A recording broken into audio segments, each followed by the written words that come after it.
안녕하세요. 책을 삼킨 TV 하성란입니다. 시대를 앞선 예술가들에게서 공통점을 발견한다면 그것은 아마도 실험 정신이 아닐까 싶습니다. 익숙한 것을 낯설게 하고 빤한 것을 새롭게 하는 그들의 시도를 통해 예술이 또 인류가 발전을 해온 것일 텐데요. 오늘 만나볼 작가 역시 실험 정신이 아주 투철한 작가입니다. 소설가 김태용 씨를 화면으로 먼저 만나보시겠습니다. 파리의 세느 강변을 누비는 밭도무시 못지않게 아름다운 한강의 유람선. 강물에 비치는 은은한 불빛과 음악이 참 낭만적이죠. 요즘은 연인들의 프로포즈 장소로 각광받고 있는 이곳에서 오늘은 아주 특별한 행사가 열린다는군요.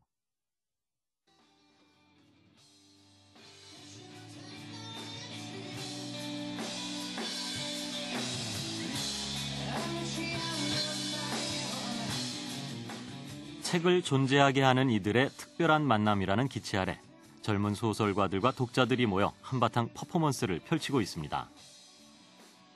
중견급 스타 작가에게만 집중된 지원과 관심을 다양한 색깔을 지닌 젊은 작가들에게 돌리고 이를 통해 한국 문학에 새 활력을 불어넣겠다는 바람을 담은 것인데요. 네, 또 반갑습니다. 예. 그 역시 이 의미 있는 행사에 참여했습니다. 그는 실험정신 투철한 소설가 김태용입니다.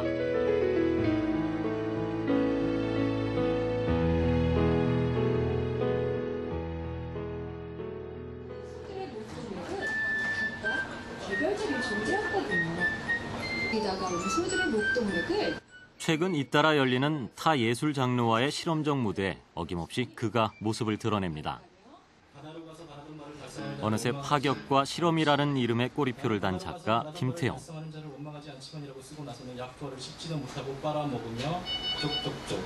검은 손은 생각하다가 그만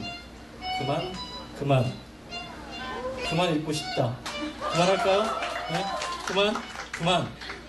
유람선이 침몰하고 있다. 그는 지난 2005년 오른쪽에서 세 번째 집으로 등단한 이후 잇따라 문제작을 발표하면서 이목을 집중시켰던 바로 그 소설가입니다.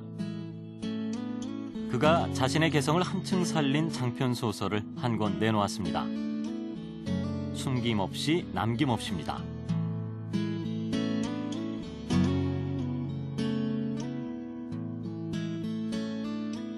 빽빽하게 들어찬 문장. 하지만 어딘지 모르게 다른 구성을 지닌 책. 눈에는 익숙치 않은 언어의 조합들이 독자들을 낯설고 두렵게 합니다. 뿐만 아니라 소설 전반에 흐르는 퇴폐적이면서도 음울한 분위기가 어쩐지 읽기 망설여지는 소설이기도 한데요. 하지만 새로운 소설을 기대하는 독자라면 호기심을 가질 만한 독특함을 지니고 있습니다. 이 소설을 통해 그는 전위적 작가의 명성을 이어가게 될 것 같은데요. 세상에는 다양한 사람들이 살아가고 있죠. 그들의 입맛에 맞는 각양각색의 소설도 존재합니다. 그는 하나의 색깔만을 가진 소설가이길 거부하고 그의 글이 그것을 강하게 반증하고 있는데요. 소설이면서도 음악이나 미술처럼 독자가 듣고 볼 수 있는 글쓰기를 원하고 소설이 분명한데도 한편의 연극처럼 느껴지는 글쓰기를 시도하는 작가 김태용. 그의 실험과 도전은 언제까지 계속될까요? 파격과 실험의 소설가 김태용을 호기심 가득한 독자는 지금 만나고 싶습니다. 소설가 김태용 씨 모셨습니다. 안녕하세요. 예, 안녕하세요. 네, 오늘은 스튜디오를 벗어나서 조금 색다른 곳에 와 있는데요. 김태용 씨 소설과는 너무도 안 어울리는 곳이라는 생각이 들기도 하고요. 평소 김태용 씨 소설을 읽으면서 뭐 풀바드의 돼지도 물론 그랬었지만 이번에 장편 소설도 그렇고요. 도대체 어떤 곳에서 창작을 하길래 이런 소설이 나오는 것일까 궁금했었는데요. 많은 독자들이나 이제 주변 친구들이 많이 물어보는 것 같아요. 도대체 어디서 쓰길래 이렇게 조금 우울하고 어두운 색채 소설들을 쓰고 있냐 물어보는데, 공간적으로 말씀드리면 제가 고시원에서 이제 3년째 지금 작업을 하고 있습니다. 그러니까 집 근처 고시원에서 하고 있는데 창도 없고 뭐 시계도 없고 한 사람이 이제 가로로 이제 대각선으로 누울 수 있는 정도 아주 좁은 공간에서 쓰게 되는데, 처음엔 되게 힘들고 어색했는데 이제 너무나 익숙해져가지고 그 공간이 아니면 이제 책도 집중이 좀 안 될 정도로 저랑 너무나 밀착되게 있는 공간이라고 할 수 있을 것 같아요. 그럼 처음 의도와는 달리 이제는 스스로를 그렇게 좁은 공간 속에 일부러 가둬두시는 것이군요. 예, 그러니까 그 답답하고 그러긴 한데 그 공간이 너무나 익숙해져가지고 이제 거기서 계속 쓸 수밖에 없는, 예, 내버려둘 수밖에 없는 것 같아요. 예. 김태용 씨 하면 앞에 이제 실험적인 작가라는 수식어가 따라 붙습니다. 근데 문학뿐만이 아니라 문학과 미술, 또 음악과 문학의 만남 이런 것들을 계속해서 시도하고 있는 걸로 알고 있는데요. 이런 시도를 통해서 끊임없는 이런 시도를 통해서 뭔가를 얻으시려고 하는 것인지도 궁금했어요. 일단은 문학을 하기 이전부터 이렇게 다양한 뭐 영화도 그렇고 뭐 미술도 그렇고 관심은 이제 많이 있었어요. 뭐 다른 작가들도 그렇게 관심이 있는데 제가 의도적으로 일부러 그들하고 이제 작업을 하려고 하는 것도 있지만 그쪽에서 이렇게 좀 컨택이 들어오면 젊은 이제 예술가 친구들이 들어오면 그걸 거부하지 않고 이렇게 같이 고민을 하면서 매체에 대해서 서로 뒤섞이고 그런 것들이 저한테는 상당히 중요하게 다가오고 제가 글 쓰는 데 있어서 물론 그들이 쓴 매체랑 제가 언어라는 매체는 건 다르지만 뭔가 본질적으로 비슷한 것이 있지 않은가. 그래서 계속 의도적으로 최근에는 좀 더 활발하게 그렇게 하려고 그렇고 그게 되게 재밌는 작업 같아요. 그렇게 글만 쓰는 건 되게 혼자 하는 작업이지만 같이 섞여서 했을 때 그 또 소통을 하고 예술적으로 소통을 하고 인간적인 관계 유대감이 생기는 그런 재미들이 있는 것 같아요. 다른 세상을 볼 수 있는 창을 그들이 저한테 주고 있지 않은가. 그래서 의도적으로 좀 하고 있습니다. 그럼 언어가 가지고 있는 어떤 한계 같은 것도 다른 장르 접목을 통해서 예. 조금 숨통을 트일 수 있는 수도 예, 있겠군요. 그렇죠. 상당히 언어라는 게 조금 제가 그걸로 먹고 살기도 하고 쓰고 있기도 하지만 때로 너무나 갑갑할 때가 있어요. 근데 그리고 또 언어라는 게 의미화되고 이렇게 고정화되는 것에서 좀 다른 작가들보다는 좀 한계를 좀 느끼기 때문에 그들과 섞이면서 언어 자체 물질성이라든가 그 이미지라든가 그런 것들을 같이 공유할 수 있어서 좋은 것 같아요. 예. 그럼 동인 루의 활동도 그것과 무관하지 않겠네요. 네, 그렇습니다. 그 루도 시인 소설가가 물론 이루어지긴 했지만 뭐 영화하는 친구도 있고 그림 그리는 친구도 있어서 그런 어떤 매체가 가진 거에 대한 고민. 근데 뭐 언어에 대한 고민을 주로 하고 있긴 하지만 그것도 제가 추구하는 어떤 문학, 예술에 대한 연장선상에서 같이 이루어진 작업이라고 할 수 있을 것 같습니다. 네. 그럼 본격적으로 이번 장편 소설 숨김없이 남김없이에 대해서 이야기를 나눠볼까 합니다. 제목이 숨김없이 남김없이예요. 뭔가 김태용 소설에 극단까지 가고자 하는, 치닫고자 하는 욕망이 굉장히 가득한 소설이라는 생각이 들었는데요. 어떤 소설인가요? 일단 제목을 상당히 좀 멋을 좀 부린 것 같아요. 그러니까 욕을 감수하고 제가 소설 제목 같지도 않은 제목을 쓰긴 했는데 처음에는 어떤 큰 의도를 가지고 쓴 건 아니었고 장편을 써야겠다고 막연하게 생각을 하고 있었는데 어떤 장편 연재에 대한 어떤 압박도 조금 있었고 그래서 조금 준비를 좀 많이 하진 않았는데 써 나가면서 제가 그동안 어떤 소설과 그리고 어떤 세상에 대해서 생각했던 것들 그리고 그런 변화들을 글쓰기에 어떻게 접목시킬 수 있을까 그리고 소설이 어떤 서사라는 관점에서만 이렇게 이야기하는 것에 대한 어떤 회의라든가 그런 것들이 이 작품을 통해서 되게 조금 어둡고 좀 갑갑하고 어떤 내면의 의식으로 좀 치닫긴 하지만 그런 약간의 극단까지 조금은 제가 가지고 있는 거칠더라도 좀 극단까지 한번 가보자 하는 의도에서 이 작품을 쓰게 됐습니다. 예. 그러고 보니까 첫 장편 소설 아니에요? 예, 그렇습니다. 네. 어떠셨어요? 좀 느낌도 남달랐을 것 같은데요.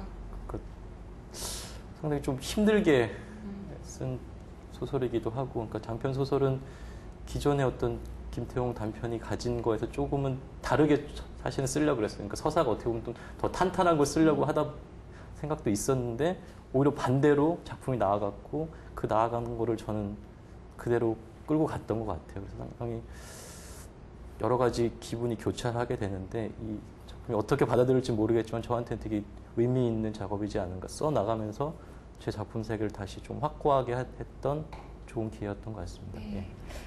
서사에 익숙한 독자들이라면 특히나 숨김없이 남김없이는 낯선 소설일 텐데요. 그동안 서사에 관한 그런 끊임없는 실험도 계속해 오신 걸로 알고 있어요. 그러면 숨김없이 남김없이가 책으로 나왔기 때문에 이제 독자들이 선택을 해야 될 시간이 남아 있는데요. 독자들에게 어떤 선택을 할 수 있는 코멘트를 주신다면요. 일단은 기존의 어떤 머릿속에 이제 우리가 소설을 읽어나가면서 머릿속에 이제 이야기들을 조직하고 구성하고 다음 이야기가 어떻게 전개될 것인가 하는 머릿속에 생각을 하면서 보통 읽어나가게 되는데 저 역시도 마찬가지고 독자로서. 근데 이 소설은 그런 거를 의도적으로 좀 배반시킨 작품이라고 할 수 있을 것 같아요. 그래서 아마 서사적 관점에서 일반적 서사의 관점에서 읽어나가기는 좀 힘들 것 같은데 저는 그렇다고 하더라도 좀 천천히 읽어나가셨으면 좋을 것 같다는 생각도 들고 이거를 쫙 통으로 읽을 필요가 있을까? 그냥 펼쳐지는 대로 그 문장이 혹시 마음에 든다면 그 문장부터 시작을 해도 좋지 않을까 하는 생각이 들었어요. 저는 서사도 물론 중요하지만 어떤 문장에 조금 생각을 많이 하는 작가이기 때문에 좋은 문장이 어떤 독자한테 쫙 꽂힌다면 그것만으로도 저한테는 의미 있는 작업이지 않았을까. 예, 그런 생각을 합니다. 예. 장 구성도 매우 독특한데요. 그럼에도 불구하고 이제 이야기에 목말라 하는 독자들이 많을 거예요. 그래도 소설이기 때문에 또 길이가 긴 장편이기 때문에 어느 정도의 줄거리는 가지고 있으리라는 기대감을 가지고 있을 텐데요. 그런 독자들을 위해서 간단하게 이 이야기의 줄거리를 좀 얘기해 주세요. 일단 그 시대와 어떤 공간은 상당히 좀 모호한데 근데 모호한 만큼 보편적인 또 할 수 있을 것 같은데 어떤 전쟁 이후의 상황이라고 할 수 있어요. 그러니까 지금 한국의 어떤 메타포일 수도 있는데 그렇게 뭐 한정하는 것보다는 전쟁 이후에 상당히 좀 무기력한 어떤 사람들, 무기력한 세상들, 뭔가 조금은 어둡고 이렇게 뭔가 잘 풀리지 않는 욕망이 달성되지 않는 세계 속에 사는 사람들의 모습들이 처음 부분에 이제 등장을 하게 되고 그래서 상당히 좀 권태롭고 이제 삶을 조금 포기한 두 남녀가 만나서 사랑을 하는데 그것도 잘 실현이 안 되고 그런 과정에서 그 와중에 이제 전쟁이 일어나게 되고 아이가 태어나게 되고 그 아이를 이제 전혀 이제 전쟁과 문명과 별개의 어떤 섬이라는 특수한 공간에서 아이가 언어를 배우지 않는 상태에서 이제 자라나는 과정.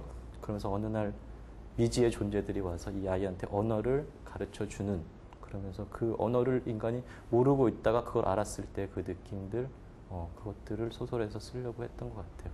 이렇게 얘기해도 뭐 줄거리가 안 된 것 같긴 한데 생각보다 줄거리가 굉장히 선명한데요. 예, 그러니까 하여튼 저는 일단은 전쟁 서사를 사실 쓰고 싶었어요. 그러니까 전쟁에 대한 얘기들을 쓰고 물론 제가 겪진 않았지만 전쟁에 대한 부채감은 저의 세대도 분명히 있다고 생각을 하고 제가 어렸을 때 습작을 할 때도 전쟁 소설들, 선배님들의 전쟁 소설들을 많이 접하기 때문에 그런 것들이 머릿속에 계속 남아 있었던 것 같아요. 그 이미지들이. 그래서 그거를 장편을 쓸 때는 그 얘기만 한번 써보자 했는데 기존의 어떤 전쟁 소설과는 좀 전혀 다른 추상적인 어떤 전쟁에 대한 얘기들을 했던 것 같습니다. 네. 예. 김태용 씨의 소설을 읽다 보면 문득 그림이 연상됩니다. 어떤 그림일까요? 책 읽어주는 남자와 함께 해보시겠습니다.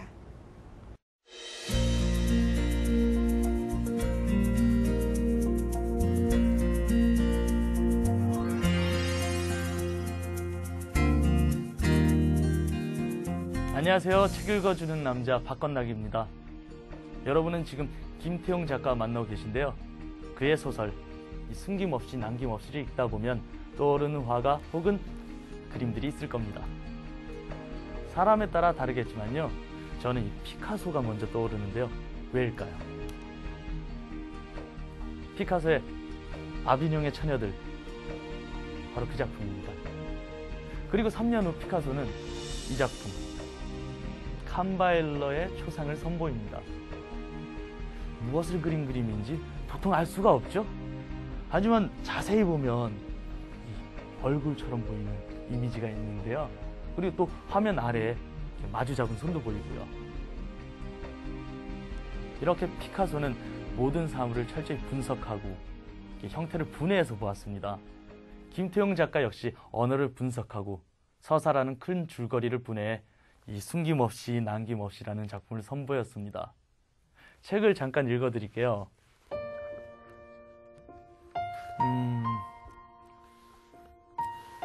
눈을 뜬 채로 다시 눈을 떴다.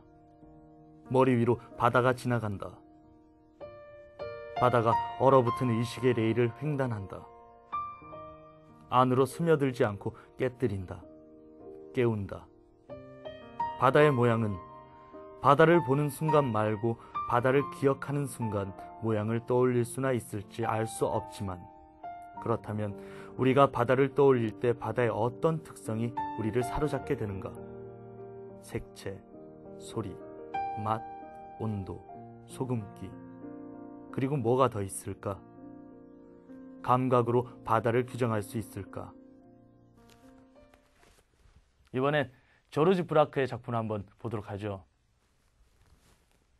포르투갈 사람이라는 제목의 작품입니다. 각 신체 부위 하나하나가 도형처럼 보이시죠? 대표적인 입체파 화가 피카소와 브라크.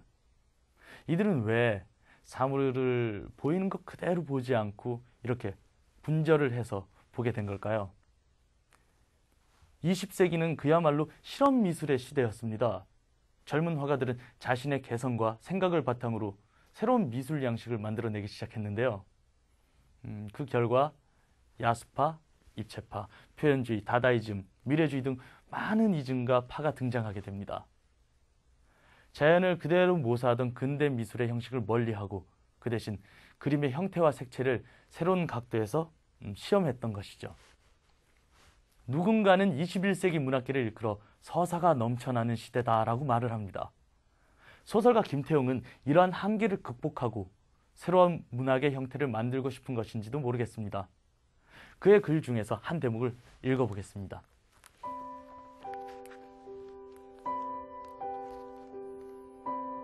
시간이 지날수록 비유가 어색한 세대가 등장했다. 그들은 세대라는 단어조차 거부했다. 우리는 아무것도 아니다. 우리는 어제의 우리가 아니며 미래의 우리도 될 수 없다. 우리가 현재 존재한다는 증명을 누가, 무엇이 해줄 것인가? 우리는 의심을 품지도 묻지도 않을 것이다. 우리는 아무것도 서술하지 못한다. 아무것도 서술하고 싶지 않다. 예술은 시대 정신을 반영합니다. 뿐만 아니라 이전 시대 예술과는 전혀 다른 새로운 표현과 실험 정신을 담아냅니다. 문학 또한 예외일 순 없고요. 이 숨김없이 남김없이를 통해 문학의 새로운 시도를 만나보시는 건 어떨까요?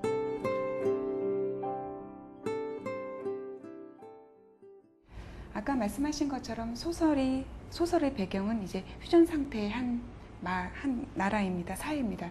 주요 무대는 개들의 언덕이라고 불리는 곳인데요.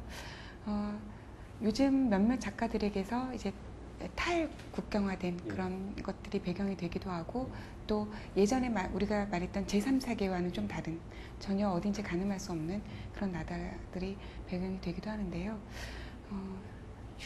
휴전인 나라, 네, 그 다음에 개들의 언덕, 이런 것들이 큰 상징을 가지고 있는 것처럼 느껴지는데요. 저는 지구가 탄생하고 나서부터, 그리고 문명화되고 나서부터 전쟁이 한 번도 일어나지 않는 지역은 없었다고 생각해요. 지금도 어디선가 분쟁이 항상 소규모든 대규모든 어떤 이유는 다르겠지만 전쟁이 끊임없이 일어나고 있다는 관점에서 이 소설을 시작을 했던 것 같고요. 그래서 이게 지금 우리가 보고 있는 현실일 수도 있겠지만 지금까지 제가 보고 왔고 우리가 겪어왔던 어떤 문명에 대한 어떤 전쟁을 통해서 문명이 또 달라질 수도 있고 또 진보할 수도 있는 것이니까 그런 관점에서 생각을 했고, 개들의 언덕이라고 이제 한정한 지어서 이제 그 공간은 도시의 어떤 슬럼과 같은, 그 실제적으로 제가 뭐 말할 수는 없지만 제가 서울에 있는 어떤 공간을 사실 상정을 하고 그 풍경을 보고 그 이미지가 머릿속에 너무나 강인하게 남아서 그걸 끊임없이 계속 생각했던 것 같아요. 그래서 개들이 있는지는 모르겠지만 하여튼 개들의 언덕이라는 조금 그런 직접적인 언어로 그 공간을 축소화시켜서 설명을 했던 것 같습니다. 그곳이 어딘지 궁금한데요. 예, 뭐 하여튼 서울 중심가의 어느 지역이에요. 그러니까 늘 잘 가는 그곳인가요, 그럼요? 그곳은 아닌 것 같고요. 네. 자주 지나다녔던 이렇게 공간인데 그 공간이 지금도 아마 그 언덕길이 있는 것 같기도 한데. 네. 예. 아까 이제 두 남녀의 사랑 이야기를 하셨습니다만 그 남녀의 이제 한 사람의 아버지가 되죠. 그 아버지는 문명의 혜택을 받은 언어에 대한 집착을 버리지 못한 사람입니다. 그리고 그 둘 사이에서 태어난 뭐라는 주인공, 그 주인공은 언어를 배우지 못한 채 말씀하신 것처럼 처음에 고립돼서 살아가게 되는데요. 우리가 늘 생각해야 될 게 언어의 한계이고 또 언어에 관한 특성화 뭐 이런 것들이긴 합니다만, 언어를 배우기 이전과 또 언어를 배우고 난 후에 이런 변화들 어떤 것이 있을까요? 참 궁금한데요.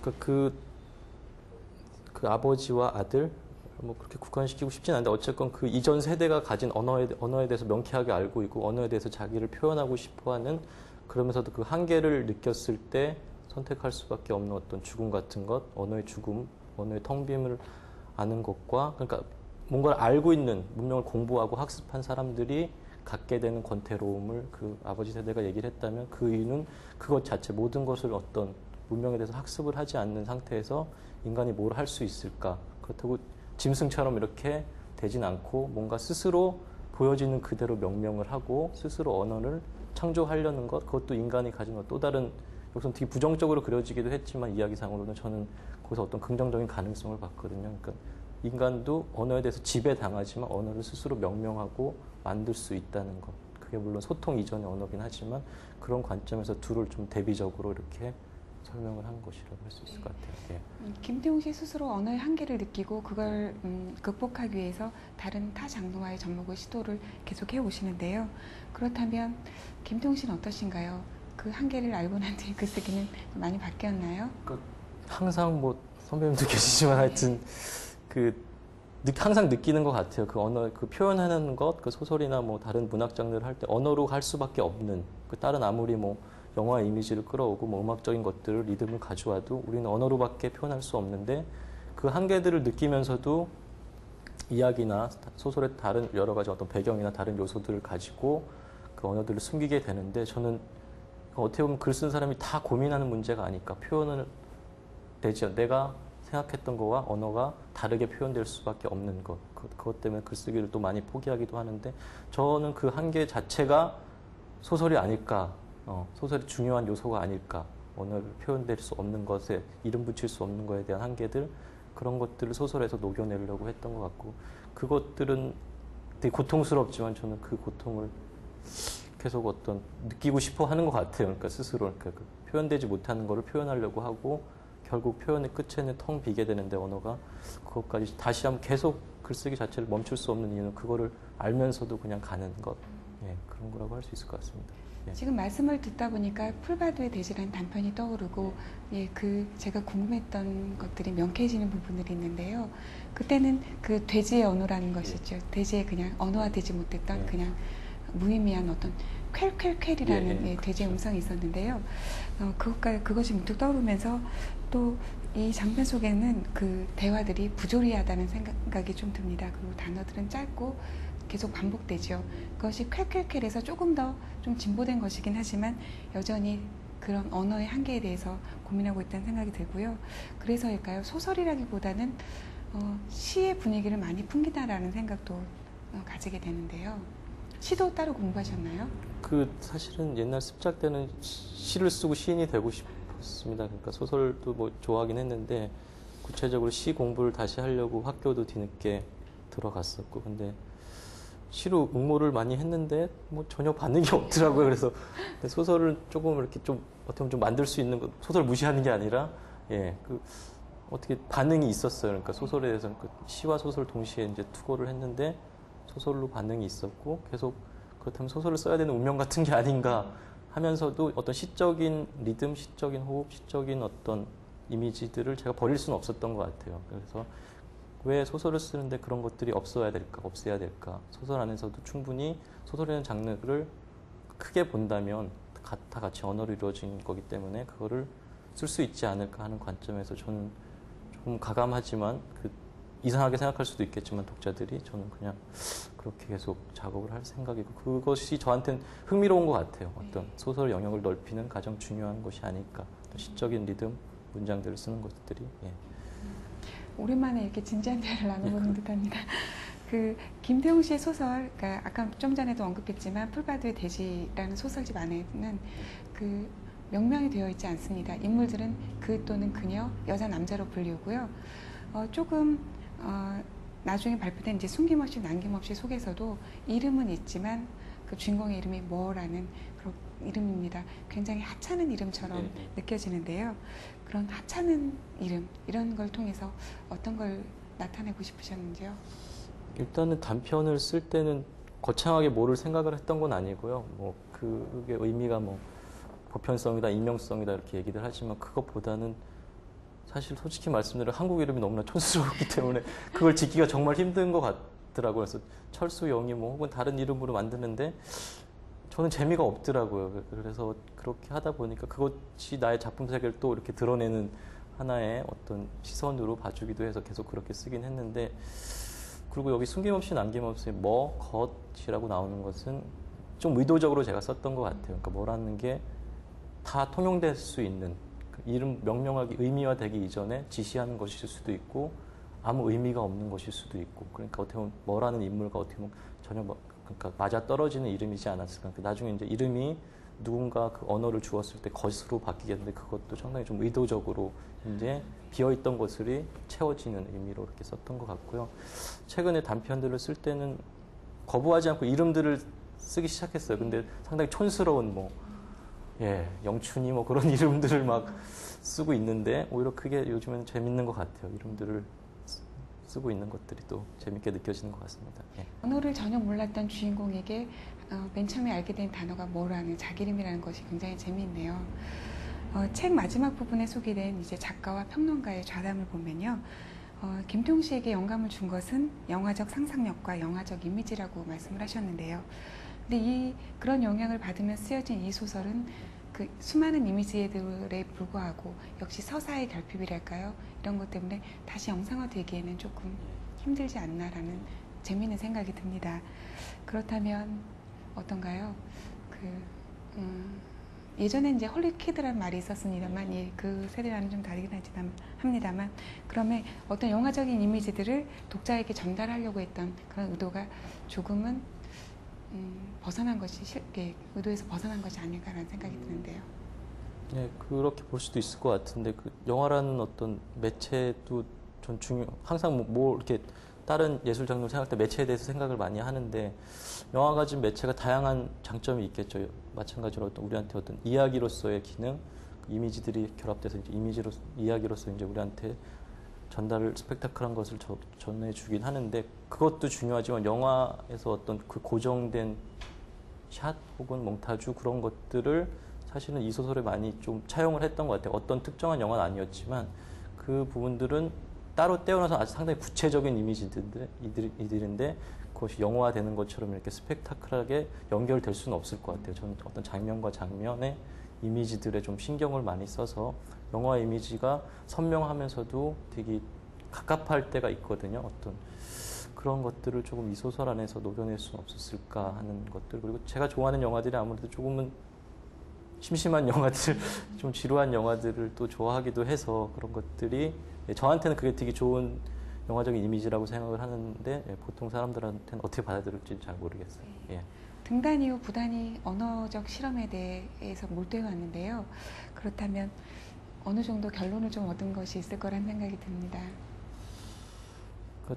더 가야 되겠다는 생각을 하는데, 그러니까 그 어떤 혹자는 이 작품이 갈 때까지 갔다고 얘기를 하는데 저는 그렇게 생각하진 않고요. 그럼 그만 쓰란 얘기 같아서 상당히 뭐 기분도 별로 안 좋은데, 그러니까 되게 어설픈 것들을 조금 세련되게 만들고 싶은 생각이 있어요. 지금은 이제 거칠게 일단 내가 하고 싶은 걸 가자 하면서 많은 것들을 버렸는데 사실은 서사도 조금은 숨기고 버리고 그랬는데 다음에는 그것들을 같이 할 수는 없을까. 어차피 소설가로 이제 계속 생활을 해야 되기 때문에 어떤 소설에 대한 요소들, 어떤 근본적인 요소들에 대해서 다시금 회의를 하고 싶은 생각이 최근에 다시 들고 있어요. 그래서 어떻게 보면 이야기가 아주 탄탄한, 누가 읽어도 쉽게 읽히지만 더 깊이를 가질 수 있는 작품을 쓸 수 있는 내공을 키워야 되겠지 않을까.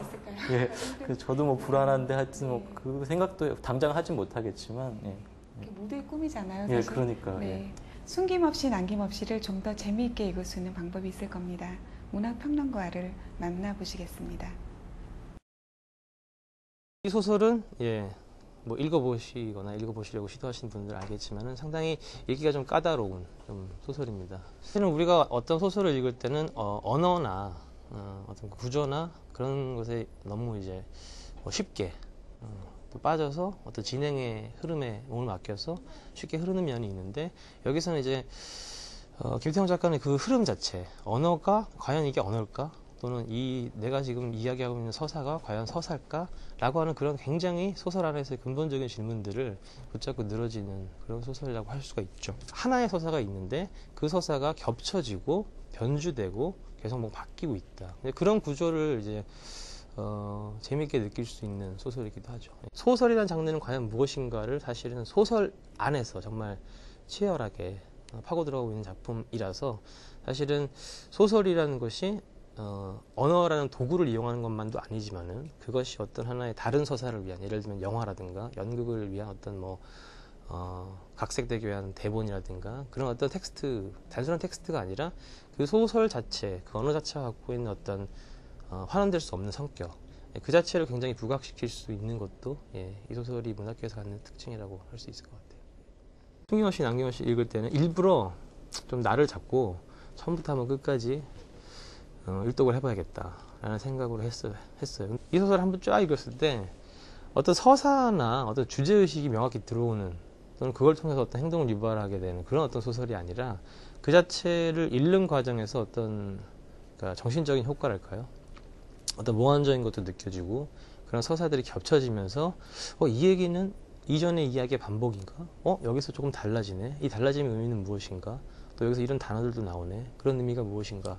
그런 것에 대해서 계속 생각하다 보면은 꼬리에 꼬리를 무는 굉장히 언어적인 재미있는 경험을 하게 되는 것 같아요. 그냥 읽히는 대로 읽어가는 방식, 또는 제 생각에는 개인적인 의견이지만 책의 암곳을 펴서 읽어도 사실은 상관없는, 그 부분부터 시작해도 지금 책의 구성을 보면 -1, 0, 1장, 끝장 이렇게 순서대로 되어 있지만은 사실은 그 어느 곳을 펴서 읽어도 사실은 상관없는 그런 독서법을 오히려 과감하게 한번 추천해 보고 싶고요.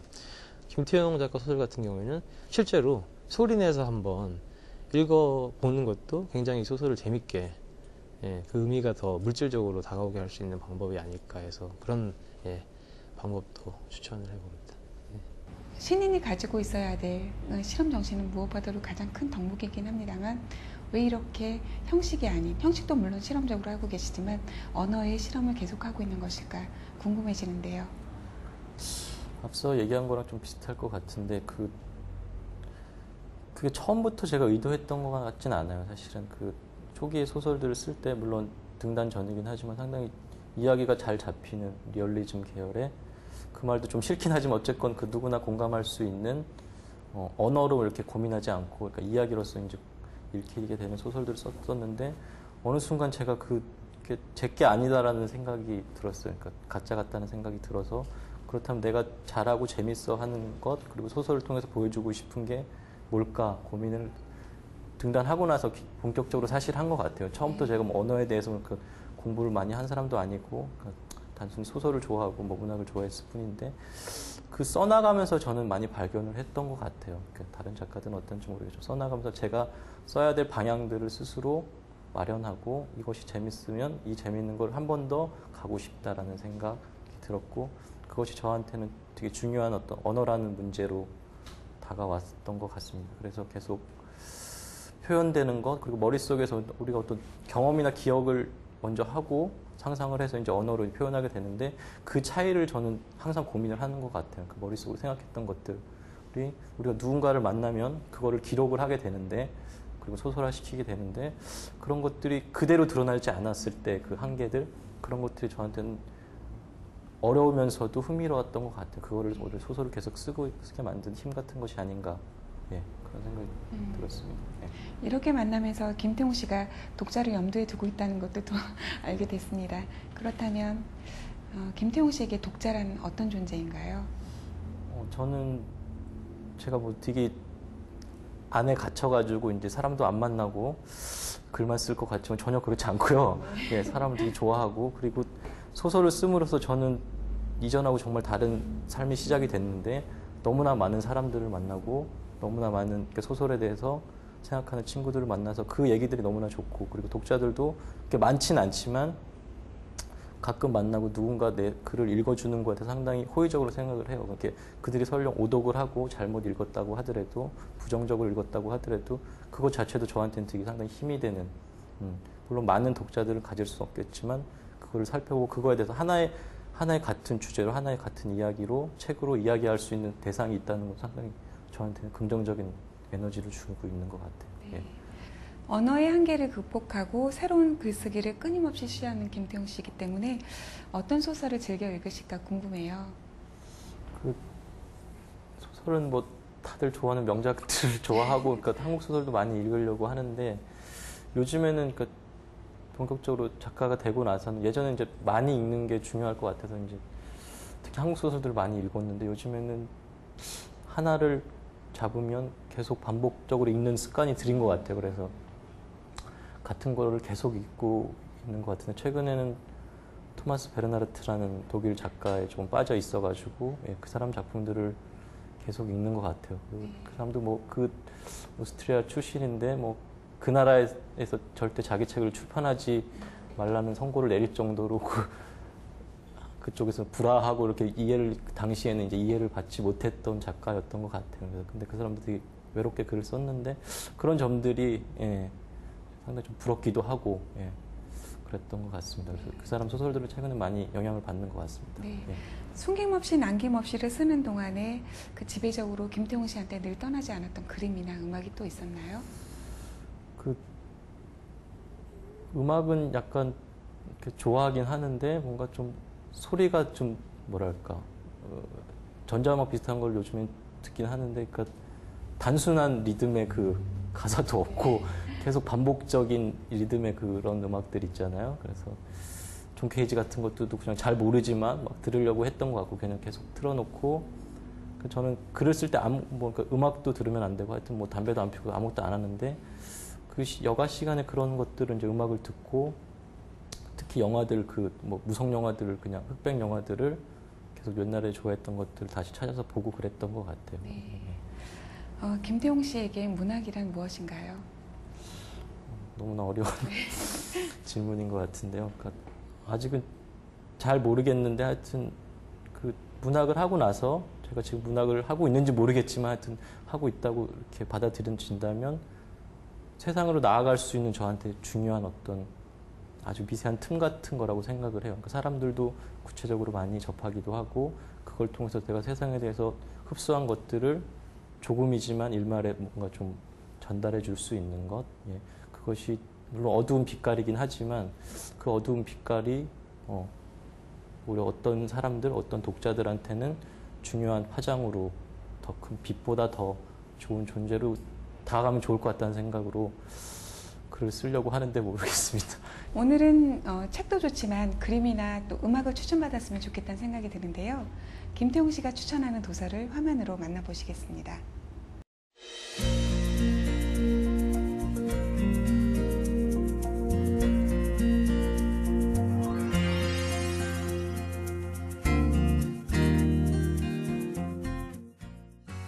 루마니아의 철학자이자 에세이스트 에밀 시오랑이 쓴 독설의 팡세입니다. 짧은 경구나 잠언 형식의 아포리즘이지만 독설의 팡세라는 제목답게 금언이 아닌 독설에 가까운 글이 소개되어 있는데요. 20세기라는 시대의 부조리와 인간에 관한 깊은 사유를 담아낸 책입니다. 가정소설이자 성장소설의 고전으로 전 세계인들의 꾸준한 사랑을 받고 있는 책 홍당무입니다. 쥘 르나르의 자전적 소설이기도 한 이 책은 19세기 중산층 가정의 실체를 적나라하게 묘사하고 있는데요. 억눌리고 뒤틀린 인간 본연의 심리를 간단 명료하게 전국을 꿰뚫고 있는 신선한 책입니다. 인간의 절망과 파멸을 그린 베르나르트의 단편선 모자입니다. 죽음의 그림자가 짙게 깔려있는 이 책은 파멸의 과정을 통해 인간의 극한 상황을 묘사하고 존재에 대한 근원적인 성찰을 보여주고 있는데요. 절망적이고 부조리한 작품 세계는 독자에게 독특한 문학적 체험을 선사합니다. 끝으로 철학자이자 작가인 모리스 블랑쇼의 선집 기다림 망각입니다. 독특할 것 없어 보이는 줄거리지만 일반적인 소설과 달리 사건과 인물, 상황이 모두 추상화처럼 그려지고 있는데요. 철학적 성찰과 단편 형식의 독특한 구조, 그 속에 새로운 언어가 숨어있는 책입니다. 지금까지 김태용 작가의 추천도서였습니다. 요즘 이제 또 새 장편을 연재하고 계시죠? 웹진 문지죠? 네. 이번 제목도 특이합니다. 벌거숭이들. 네. 특유의 실험적인 작품이죠.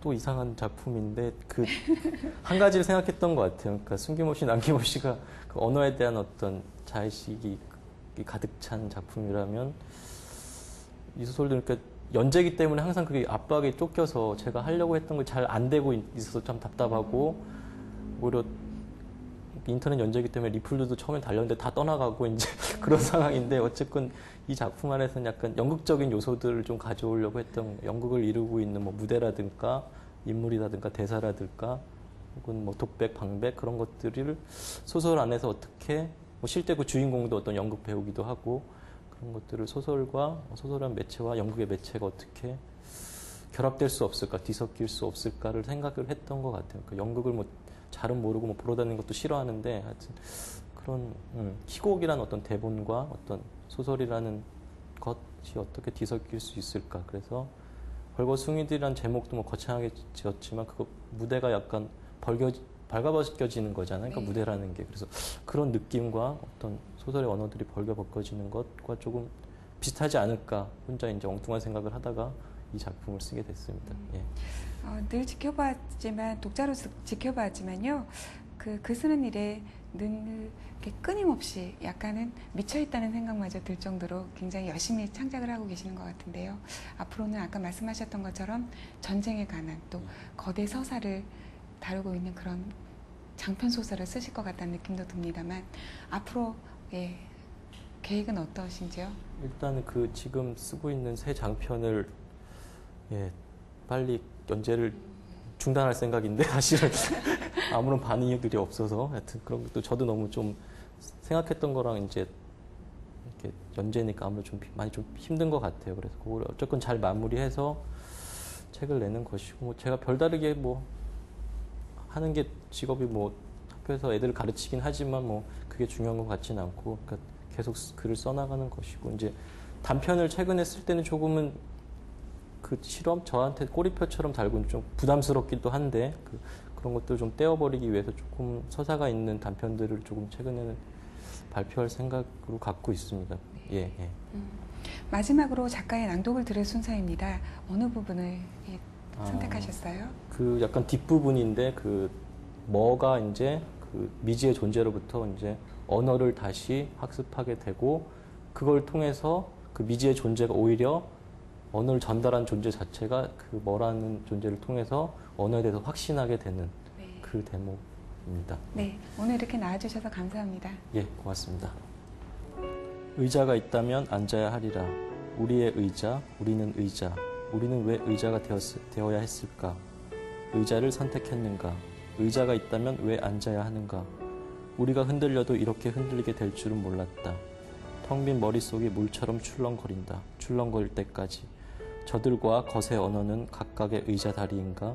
흔들릴수록 언어의 다리가 구부러지는가? 삐꺼덕 삐꺼덕 언어가 다가온다. 물러설 도리가 없다. 엉덩이가 있다면 의자가 되어야 하다니. 보란듯이 속아 넘어가고 있다. 속임수를 알면서 언어에 포박당하고 있다. 반쯤 발가벗은 채 완전히 발가벗겨지리라.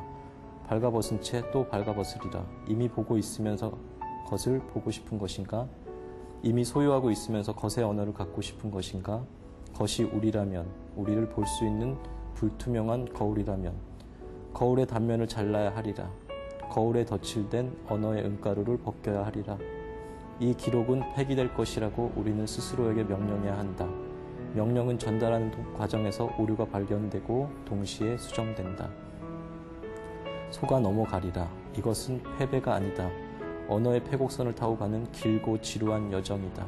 새로운 역사의 시작이다. 우리에게 역사가 필요하다면 우리에게 필요한 건 아무것도 없다. 저들의 역사가 그것을 증명하고 있지 않은가? 흔들려도 흔들림으로 언어를 빌려 사용하고 마침표를 찍고 과감히 버리겠다.